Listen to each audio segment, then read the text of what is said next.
Com cerca de 218 milhões de cabeças de gado leiteiro e de corte, o Brasil tem hoje o maior rebanho comercial do mundo. A qualidade da carne e a genética do gado brasileiro romperam fronteiras. Hoje, exportamos genética e animais vivos para o mundo e somos o maior exportador de carne. Famílias de mais de 140 países recebem este produto genuinamente brasileiro. O gado chegou ao Brasil junto com os portugueses e desempenhou papel central no desenvolvimento da cultura e da economia do país, bem como na consolidação do território nacional. Em 1914, uma carga de 1 tonelada de carne bovina, destinada à Inglaterra, foi registrada e marcou a primeira exportação de carne brasileira.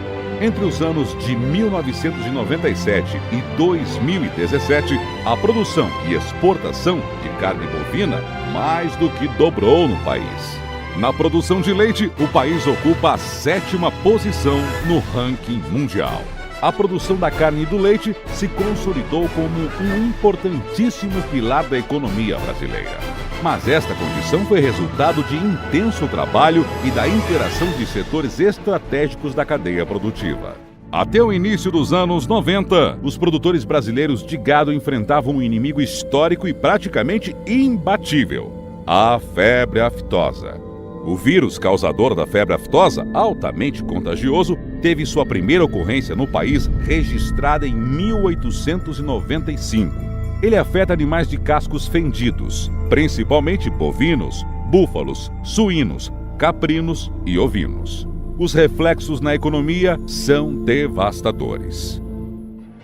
Por causa de focos da febre aftosa ocorridos em 2001, a Grã-Bretanha foi obrigada a sacrificar cerca de 6 milhões de cabeças de gado. Um prejuízo que ultrapassou $1 bilhão em valores da época. A ausência de políticas para o setor e de um programa de combate sistemático à doença deixavam os produtores brasileiros abandonados à própria sorte e representava um grande entrave para o desenvolvimento da pecuária no país. Este quadro mudou radicalmente a partir da organização do sistema de defesa agropecuária e o uso de estratégias eficazes. Sob a coordenação do Ministério da Agricultura, Pecuária e Abastecimento, com a participação direta e ativa dos serviços veterinários estaduais e do setor agroprodutivo, foi desenvolvido e implantado o Programa Nacional de Erradicação e Prevenção da Febre Aftosa. Seguindo as diretrizes estabelecidas da Organização Mundial de Saúde Animal e do Plano Hemisférico de Erradicação da Febre Aftosa, o programa adotou estratégias eficazes e o uso de metodologias sempre baseadas em princípios técnicos e científicos. A obstinação, a determinação e o compromisso, tanto do governo quanto do setor privado, transformaram em realidade o que era considerado utópico por muitos: a erradicação da febre aftosa de todo o território nacional.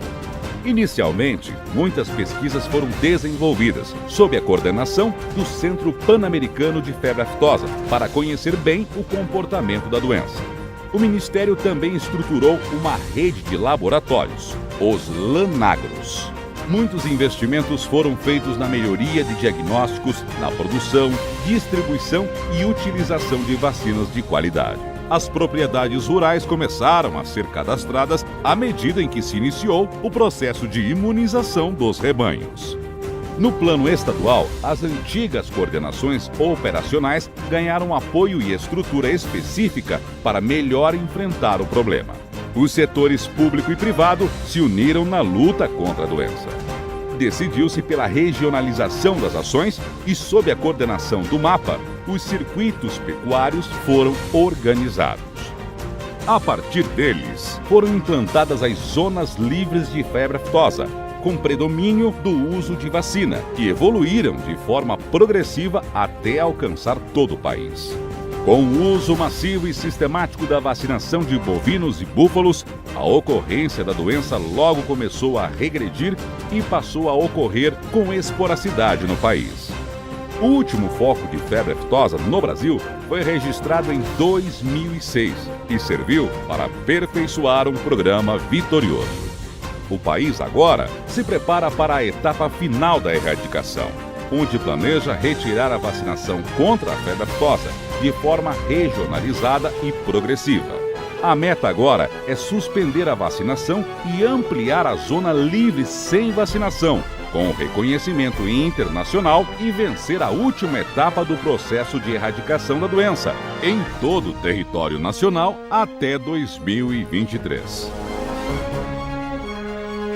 O trabalho será árduo e exigirá o esforço de todos para que tenha o devido sucesso. O fortalecimento do Serviço Veterinário Oficial Brasileiro, das ações de vigilância e a participação ativa do setor privado serão fundamentais. Governo, setor privado, centros de ensino, pesquisa e extensão, trabalhando juntos para oferecer ao país e ao mundo um alimento de qualidade, ajudando a fazer do Brasil um país cada vez mais forte.